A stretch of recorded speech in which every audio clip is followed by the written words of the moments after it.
Compañeros ingenieros, muy buenos días. Mi nombre es Luis Pedro Saldaña y nosotros somos el grupo número 4.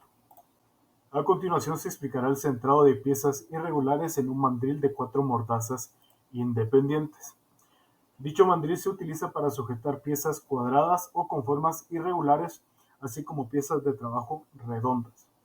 En la industria se emplean diversos métodos para centrar piezas en dicho mandril.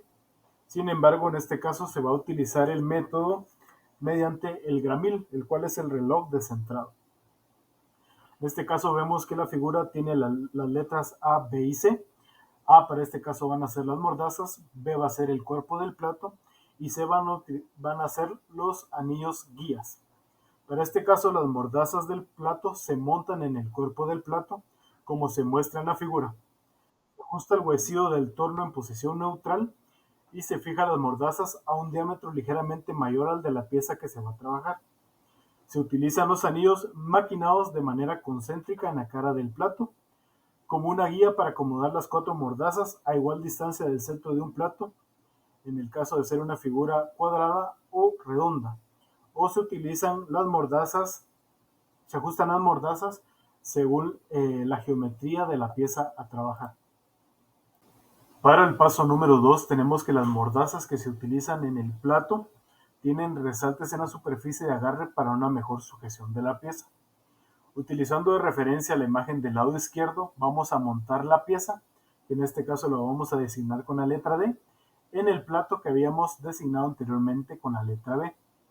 Posterior a ello se proceden a apretar las mordazas del plato, que en este caso vamos a representar con la letra F. Y esto se hace de una manera uniforme y se coloca el gramil, que en este caso es la letra G, en un portaherramientas del torno. Posterior a ello se designa un punto H de la pieza sobre el cual se va a trabajar y este se ajusta de tal forma que se toque ligeramente el punto más alto de la pieza de trabajo.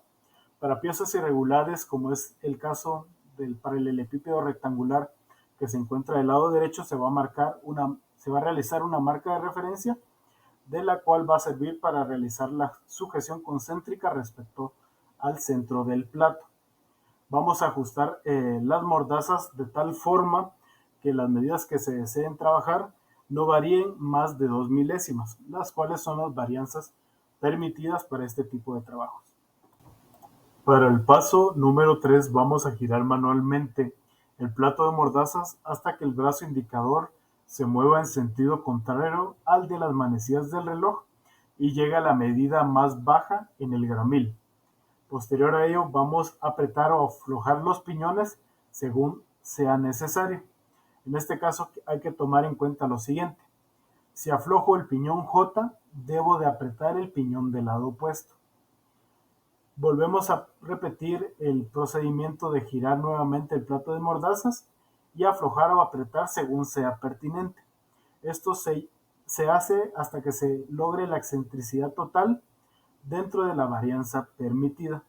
Posterior a ello, se van a apretar los 4 piñones y se va a verificar que las medidas sean las exactas. En este caso, se va a centrar este tubo por la parte de afuera. Se puede apreciar de una mejor manera ya que se pulió previamente, y así se ve mejor el calibrado. Primero, se abren las mordazas de manera paralela más o menos a la medida de la pieza que se va a centrar.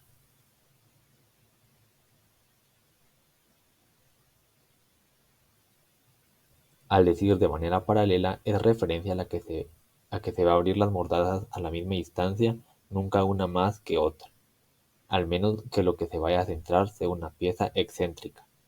Otro dato importante es que los shocks vienen marcados con líneas de guía y numeración en pulgada. Esto sirve para ayudar a centrar de manera visual y sencilla la pieza en cuestión. Ahora se muestra cómo funcionan estas líneas de guía. Si se mide la línea de un lado a otro, se nota que viene en una medida cerrada. En este caso, la medida es de 14 pulgadas, en la línea más alejada al centro de shock. Para el siguiente paso, se procede a medir la pieza en cuestión. Esa medida se procede a buscarla en la numeración del shock Una vez se tiene identificada la guía con la medida de la pieza que se va a centrar o en su defecto la guía que más se acerca a la medida que se busca. Se procede a poner las mordazas de la parte donde se va a sujetar la pieza lo más próximo a la línea que se identifica, que en el caso de esta pieza es la línea de 7 pulgadas. En este punto no importa si falta abrir o cerrar un poco la mordaza.